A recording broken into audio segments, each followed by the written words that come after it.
We are beginning the book of Devarim, of Deuteronomy, and it's also the Shabbat before Tisha B'Av. Actually, it's the Shabbat of Tisha B'Av, the 9th of Av, which is a day that commemorates the destruction of the temples.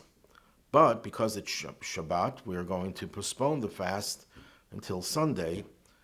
If Mashiach comes as we hope and pray for every day, then Sunday will become a holiday as well.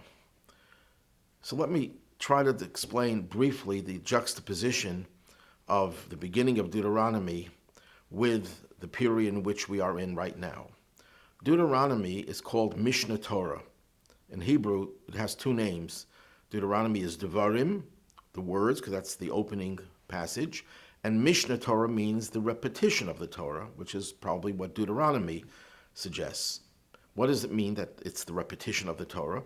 Moses, before he passes on, gives the Jewish people a repeat survey of the commandments that were given in the first four books of the Torah. So it's a repetition, a restatement, a reiteration of the laws of the Torah. Our sages tell us that there's a difference between the four books of Moses and the fifth book. The four books of Moses was merely a conduit. He was just channeling God's words. He was taking dictation. The fifth book is where Moses allows his own mind to grasp the teachings that God gave. It was done with divine inspiration, to be sure, but it was the way the Torah was going through and filtering through Moses' mind. And it's also said that the book of Deuteronomy, Mishnah Torah, is the bridge between the written Torah and the oral Torah. The written Torah is very rigid, precise. Every word is carefully written. If one word is missing, even one letter missing in a Torah scroll, the whole Torah scroll is invalid. If a person just reads the Torah without understanding, they fulfill the mitzvah of Torah study because the words themselves are holy and they are static. You can't change them. You can't edit them.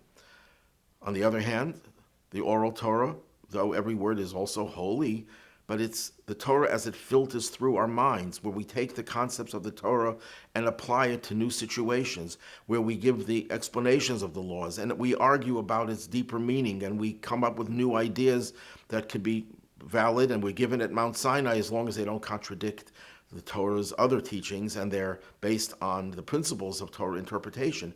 So the Mishnah Torah is the bridge between the written Torah and the oral Torah. The Mishnah Torah, the written Torah is very rigid, very precise. The oral Torah is fluid.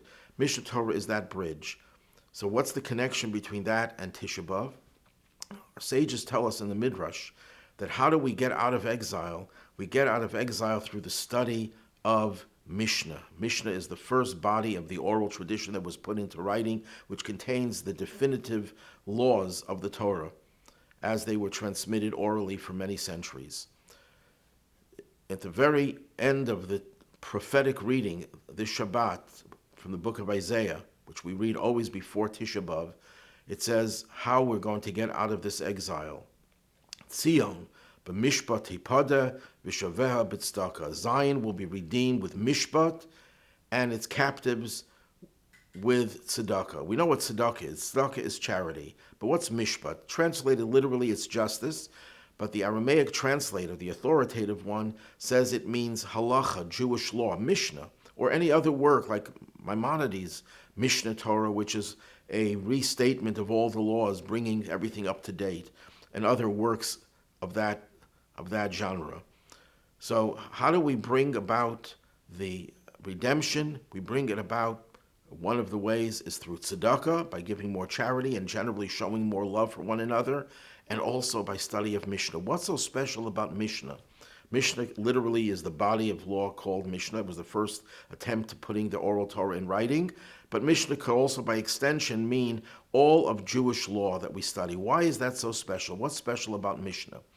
So there's a very fascinating explanation from the sefer called Igra Dekala, a Hasidic work, which says that the amount of days that we have in this period that we're in right now, known as the 3 weeks, is actually 22 days. If you count the 17th of Tammuz and Tisha B'Av, it's 22 days. How many hours do we have in 22 days?